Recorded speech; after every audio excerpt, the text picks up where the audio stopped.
Ilan Grappel, bientôt remis en liberté.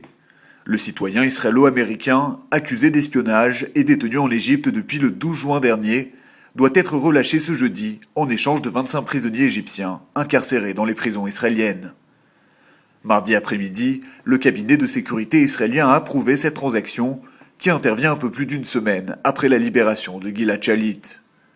L'échange de prisonniers devrait avoir lieu au point de passage de Taba, situé à la pointe sud de l'État hébreu. Lundi soir déjà, le Premier ministre israélien Benjamin Netanyahou avait parlé aux parents d'Ilan Grappel qui vivent aux États-Unis. Il les avait informés de la libération de leur fils. Peut-être des tensions en perspective dans la vieille ville de Jérusalem. En cause, la fragilité du pont Mougrabi qui relie le mur des Lamentations au mont du Temple. L'ingénieur de l'édifice, Shlomo Eshkol, vient en effet d'adresser une lettre aux autorités municipales, les avertissant que le pont était devenu dangereux et qu'il devait être rapidement démoli et reconstruit. Ce pont est aujourd'hui le seul point d'accès au mont du Temple pour les touristes non musulmans et le personnel de sécurité israélien. Pour rappel, le pont avait déjà connu un éboulement en 2005 et sa reconstruction 2 ans plus tard avait provoqué de vives tensions avec les autorités du Waqf. Ces dernières affirmaient en effet que les travaux affaiblissaient les fondations de la mosquée Al-Aqsa, l'un des grands lieux saints de l'islam. Mahmoud Abbas a exigé ce mardi qu'Israël libère sans contrepartie Marwan Barghouti et Ahmed Sadat, 2 figures de la lutte armée palestinienne, actuellement incarcérées dans les prisons de l'État hébreu. Le président palestinien y voit un geste de bonne volonté qui favoriserait la reprise des pourparlers de paix.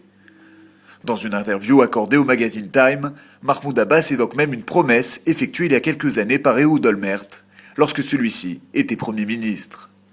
En 2004, un tribunal israélien avait condamné Marwan Barghouti, ancien chef de la branche armée du Fatah, à 5 peines de réclusion à perpétuité pour son implication dans des attaques terroristes. Quant à Ahmed Sadat, leader du FPLP, il a été condamné à 30 ans de prison en 2008 pour son implication dans l'assassinat de l'ancien ministre israélien du Tourisme, Rehavam Ze'evi. Hannibal, c'est le nom de code employé par l'armée israélienne lorsque l'un de ses soldats est capturé par l'ennemi. Il déclenche une série de mesures immédiates qui visent à retrouver le militaire, mais stipule surtout que celui-ci ne doit pas être fait prisonnier vivant. Cette procédure d'urgence, en place depuis les années 80, pourrait être réexaminée après la libération coûteuse de Gilad Shalit. Il y a une semaine, son retour avait été négocié contre plus de 1000 prisonniers palestiniens. Or, tandis que le Hamas promet d'autres enlèvements, le chef d'état-major de Tsahal, Benny Gantz, a donné comme instruction à ses commandants d'étudier les moyens d'éviter de futurs kidnappings.